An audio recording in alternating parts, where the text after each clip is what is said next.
ਇੱਕ ਤਲਾਬ ਦੇ ਕੁਦਰਤੀ ਨਜ਼ਾਰੇ ਅਤੇ ਇਸ ਵਿੱਚ ਪਲਦੇ ਜੀਵਾਂ ਨੂੰ ਨਿਹਾਰਦੇ ਹੋਏ ਗੁਰੂ ਨਾਨਕ ਨੇ ਗਾਇਆ, ਦਾਦਰ ਤੂੰ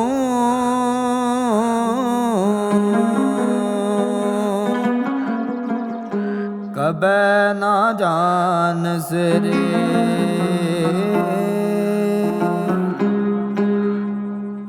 ਪਖਸ ਸਿਬਾਲ ਬਸਸ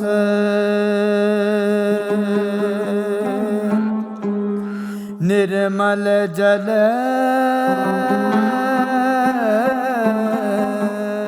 ਡੱਡੂ ਅਤੇ ਕਮਲ ਦਾ ਫੁੱਲ ਇੱਕੋ ਤਲਾਬ ਵਿੱਚ ਰਹਿੰਦੇ ਹਨ।